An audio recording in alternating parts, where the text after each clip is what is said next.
Hello Proponomics people, and welcome to my video from the 24th of May 2024. And today I wanted to spend the time talking about the most recently republished independent review of the UK's private rented housing sector. And I say independent because it's got the Labour Party rose and Labour all over it. It's been chaired by a Labour Party councillor who's been in post a long time, achieved quite a lot, is quite bullish in terms of negotiating with property developers and things like that. And it doesn't feel that independent in its conclusions. I'm really quite disappointed with some of what's in here. I'm not going to be too bearish about the whole thing. Ultimately, people who invest in property are in this game because people need roofs over their heads. And so the need for property and rental property is not going away. The idea of reversing the decline in the social housing sector without abolishing right to buy, which is on no one's agenda apart from anything else, there's just no chance in the world. I've looked at many new build developments with affordables in and seen that ultimately the biggest winners from those developments are going to be the people who have the right to buy the affordable homes within a 5-year period. That is just the brutal reality of the situation, and it's a bit of a lottery ticket / postcode lottery sort of win for them. But anyway, I'm going to go into this in some serious detail on Sunday. The report's 118 pages long, but I wanted to put this out now because I think it's important. I think you're seeing quite a lot of stuff out there on the internet, and I'm sure people will be getting slightly concerned, and I wanted to try and bring a bit of calm to the debate apart from anything else. So I want to go through the first sort of 20 conclusions from the executive summary, and you'll see why it's 20. There's lots of them. In the exec summary there are well over 40 recommendations. In fact, there are 46. I've just had a quick look, so you'll see why I want to get to the first 20, because it's number 20 that concerns me quite a bit.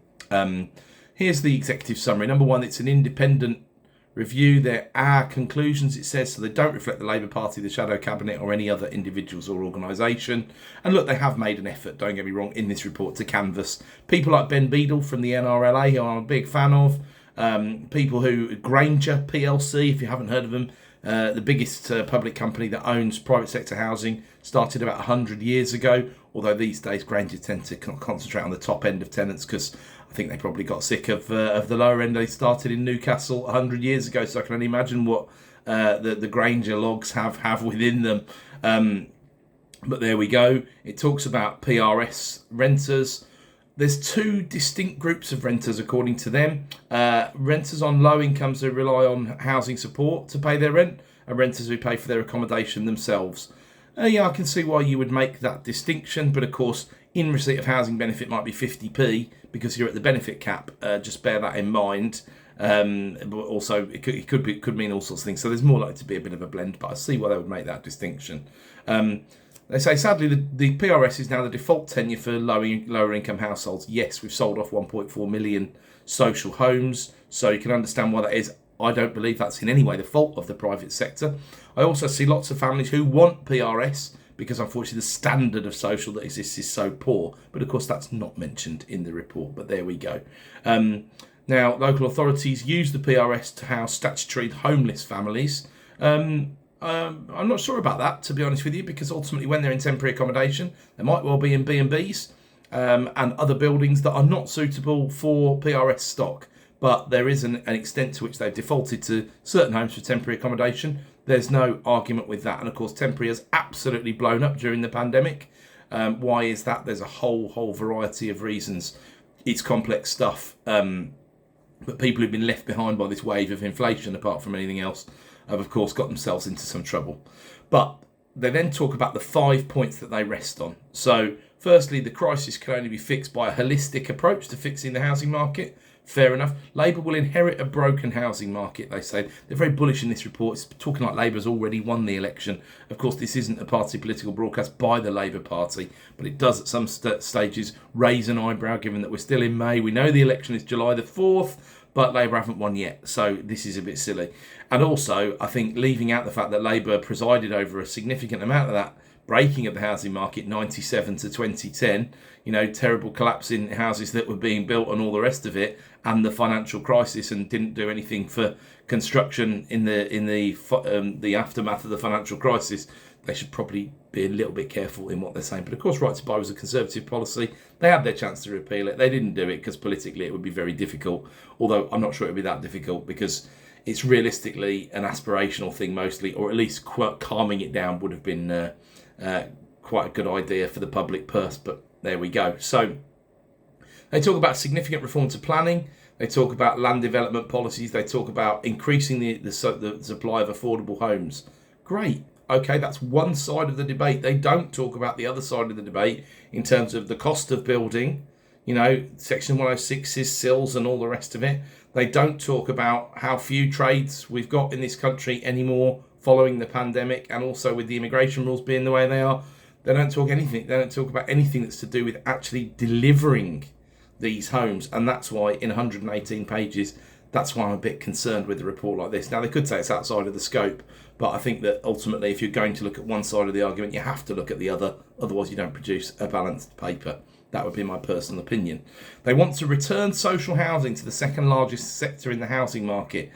I feel two ways about that, to be honest, but I think that's maybe because we have a bit of a negative connotation towards social housing in the UK. We should want a UK where we don't need social housing, apart from anything else. That would be ideal, of course, in terms of the rising tide lifting all boats and all the rest of it. But I see what they're saying. I think what really a better and more balanced conclusion would have been is that, ultimately from an income perspective, because the income generally of people in social versus people in private rented versus mortgage holders, there is a pretty stark difference. People who've got mortgages tend to have a double the household income on average of people who rent, apart from anything else. And then social rent, of course, it's 20% lower again, or a little more. So really, I think a better goal would be people who are in appropriate housing that they can afford. But why do so many tenants want to be in private when income really dictates they should be in social? Because of the poor standard of social and because of those negative connotations of social. And that's a bigger social fabric problem that needs solving. We've all seen lots and lots of wonderful social developments in other countries in Western Europe that are absolutely amazing. There hasn't been so much of that in the UK as yet. And of course, I think if you put people in terrible accommodation, they're going to behave terribly anyway in the first place, whether that's private or social. That should be a self-evident fact, because people will behave as their environment makes them behave, apart from anything else. Of course, that's not the only factor, and therein lies the problem. But second up, they put the comprehensive annually updated National Landlord Register as an essential mechanism for managing and enforcing standards in the PRS. Now, what they want here is demonstration of compliance to a register. I really don't have a problem with that at all. I think that's absolutely fine. I think it's a good idea, because apart from else, it would make enforcement of a lot of things that you see in the rental market every day. We're shown houses where they're not compliant, they're illegal, and every good landlord wants those out of the market. And frankly, every opportunist wants those landlords in trouble because they can buy their stock cheap. So let's cut to the chase here. But, so all of that stuff wouldn't bother me at all. We run a compliant portfolio and we'd expect everyone else to do the same. And there's nothing more frustrating than rules being in place that you follow that other people don't follow. That's very frustrating indeed. And they want to include a responsibility to undertake and submit a surveyor's report regularly. Okay, I think what we miss out here is the fact that apart from anything else, it depends what you mean by regularly. Of course, it could be every 5 years. It depends what a surveyor's report means. But, if you're talking about a full building survey, for example, you're talking £600-700 more down in the southeast of England these days. What do you think that cost will go? Well, I'll talk a bit about price elasticity of demand later on, but ultimately, the academic research that there is out there suggests that about 60% of that cost gets loaded onto the tenant in terms of higher rent. So the question I wish that people were asking themselves in these situations were, is this a good use of the tenant's money? Because they make this mistake of thinking it's coming from the landlord. And it's not all coming from the landlord. Okay, if 60% is coming from the tenant, 40% is coming from the landlord, and it does affect margins. But ultimately, things that push rents up, when you've started off by saying rents need to be more affordable, need to be considered really, really closely. And licensing would drop into that in a massive way. But that's outside the scope of what they said in the report. So, third, tenants must have security. No-fault evictions must go. We know this is the Labour position anyway, including backdoor no-fault evictions. Now, this gets a bit nasty, really, and you'll see why when we get to point number 20. But there's already this system in place in Scotland. It's been in place since 2017. It hasn't led to disastrous problems in the private rental sector up there. The big mistake they made is rent caps, apart from anything else, which has led to, guess what, in the time following the rent cap, the biggest rent increases in the whole of the UK being in Scotland. Absolutely what everybody knew. And to be fair to this report, they do talk about, from a rent control perspective, or rent stabilisation, which is a phrase you're going to hear more and more and more if you're not already hearing it, what works and what doesn't work. And I think they've got the evidence base, and the economists have said the right stuff about rent controls, and they've recognised that there are international examples of what they call first order rent control, so really draconian stuff not working. So no panic on that front. But backdoor no fault evictions include, I want my property back because I want to sell it. And this is where I start to have a real problem with the politics in this report. Anyway, fourth, the first generation rent controls, as I've said, will have a detrimental effect. So first generation is ultimately when you say that's the rent is capped at that. There you go. Second generation is when you say, right, it's capped within and between tenancies. It's controlled on that front. So first generation is just frozen, right? It's New York, what people think of in New York, but there are sort of 75,000 I think rent controlled apartments left in New York, and that's about 1% of them, so it must be less than 75,000. But I did see the number, might be 17,000 I think. But third generation rent stabilisation is during the tenancy. So this is the logic behind it. Landlord and tenant have entered into the tenancy willingly at a price. When you're in there, they want some kind of Granger user a triple lock, but instead of the higher of, which is what they use for the pensions triple lock, they use the lower of local wage growth, CPI, and 5%. And they use the lower of the three. Sort of makes sense, doesn't work very well in high inflation times. So lower of local wage growth and CPI wouldn't have saved a lot of rent growth during this period that we've just had. Rent growth has lagged. This is why rent growth is still going on, because it's lagged what's happening. But this is going to take so long to fall in that by then rent will be back to relatively normal levels, depending on how under control or not inflation is in this economy going forward. But measures, the last one of their 5 conclusions, they want to stop people actively moving into the short-term holiday let sector or the more profitable nightly. This is a little hint towards what they know about temporary, nightly paid temporary accommodation and supported housing sector. And that more profitable suggests to me, in the background, someone writing this conclusion thinks that those sectors need tweaking, looking at, and perhaps chipping in terms of the amount of money that they get and make. So let's see. But I don't know how you're going to bring in measures to do that. Maybe planning is their plan. I thought they wanted to make planning better, but let's see. But of course, apart from anything else, and they do get into it in the report actually, people are behaving as they're incentivised. Section 24 pushed people into doing short-term lets, particularly short-term in the SA, because that's what's sold in the property course arena over the past few years. Apart from anything else, they want to change that. And of course, there has been chat of changing that already in Jeremy Hunt's most recent fiscal statement, and measures being taken, or had been being taken, by Michael Gove. But of course, we're on the last day of Parliament today now, of this Parliament. This is the wash-up, and it's about to be prorogued at the end of the day. So we know we're not having the Renters Reform Bill, and we know we're trying to get the Leasehold Reform Bill through. There's no guarantees until it's done. Of course, it'll be a busy and long old day in the Lords and the Commons today. But there we go. So then they go into a bit more detail about this National Landlord Register. Landlords need to be legally responsible for submitting all of this. Makes sense. They want decent home standard, which again, great stuff. Not enforced in the social sector, which is why you've had lots of these very terrible incidents that we've heard of that have all been concentrated in the social sector on some of the ITV programmes and dispatches and all the rest of it. So you get great, look, have a standard. Will you enforce? They do talk a little bit about enforcement later on, and people like Ben at the NRLA are right behind them with enforcement, and so are people like me. Absolutely enforce, If the landlord's not registered, they can't charge rent. There's all sorts. They can't go into possession proceedings if they're not registered. There'll be loads of this. It'll cause loads of problems. There'll be rent repayment orders on the back of things like that. This is they're basically the most draconian measures, and all of this is forced on the landlord, and there's very little that they ever mention in terms of what the tenants need to do for their part of the bargain. But anyway, that's where they are. Then we're on to Section 20. So security of tenure, it's titled. So firstly, all private rented homes should be open-ended periodic tenancies that can only be ended on defined grounds, most of them involving default by the tenant. Okay, most of them involving default by the tenant, that seems reasonable. The tenant does have a longer list of obligations. Doesn't sound bad on its own, apart from the fact that open-ended periodic tenancies are not suitable in all situations. This drives a coach and horses through the student market, which is a point that's been made time and again.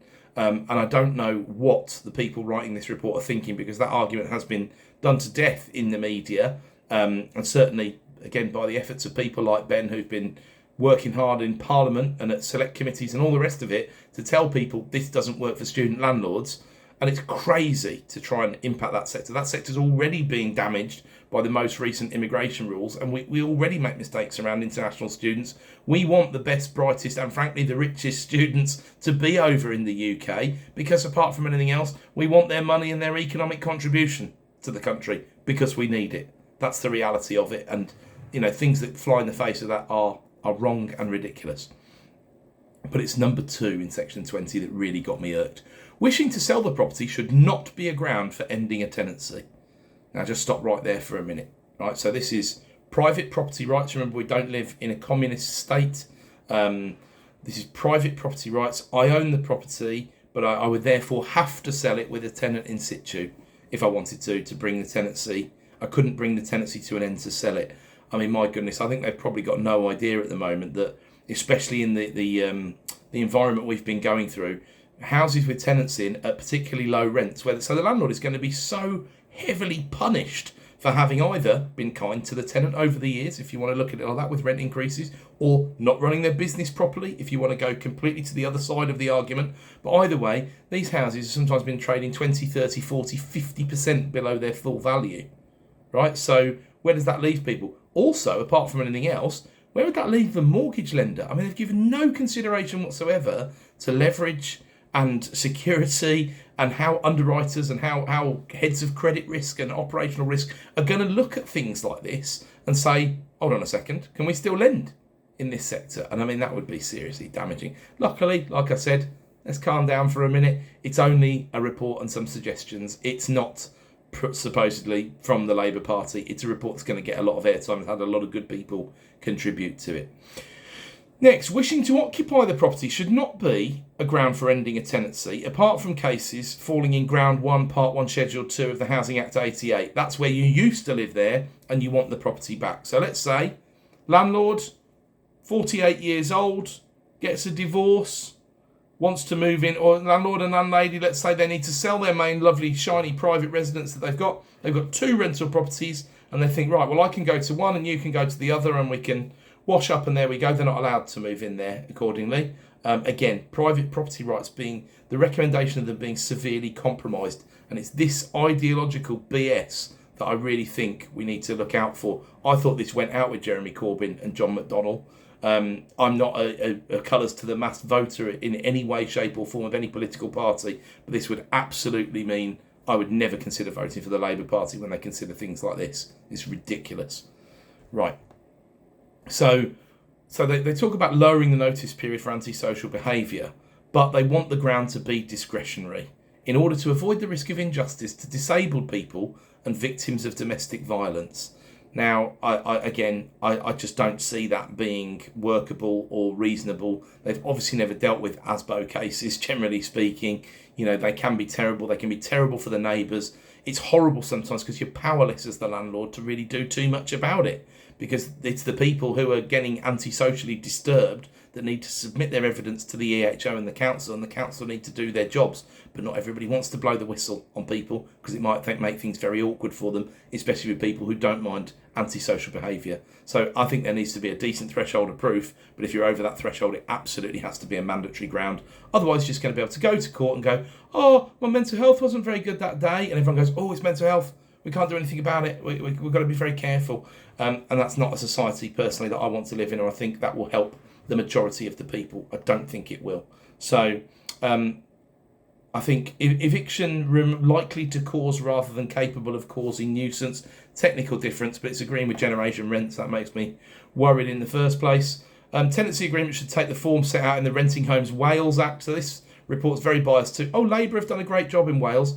They provide absolutely no evidence of what a great job they've done in Wales. They absolutely haven't done a great job in Wales in terms of the PRS. They're in more trouble than most of the other nations. They provide zero evidence and figures, but of course they do because they couldn't provide anything positive. But they do at least admit the workable minimum for a tenancy is 6 months, but there should be no maximum. So of course that does change Housing Act 88 because it's not an assured short hold tenancy with no maximum. But look, form tenancy agreements, form ASTs, why not? You know, I don't think it causes a big problem. The problem is not the contract itself. The problem is the enforcement of the contract, and that will remain to be the problem. Anyway, that's all I'm going to say for the moment because, as I say, there's going to be a long old supplement on Sunday. It's going to be a long video that goes with it. But the idea of the potential breach of private property rights, very, very rarely does anything I read, see, or hear about in housing perturb me in any way, shape or form. But that does, and it needs to be stopped. And I'm very, very happy to be involved in any sort of economic commission or otherwise that is involved in talking to the government about what damage the change in private property rights would do. That cannot be allowed to happen. Otherwise, it could cripple the private rented sector. And now what you're going to see is you're going to see lots of people having the straw that broke the camel's back moment. Renters reform bills not going through. So this drags on for at least another 6 months now. At least another 6 months. According to Raina, abolished on day one, did she say, of government? Well, that's not possible because the law doesn't work like that. That's a bit of a Donald Trump statement, to be honest with you. I'm surprised she went down that route. And of course, we don't know about her CGT return yet. Couldn't resist a little dig because the election's coming up. And at the moment, I'm feeling pretty bearish about the Labour Party. But don't worry, this is the reason why in every week I say at the end the same thing. What we need to do is keep calm and carry on. Thanks, folks.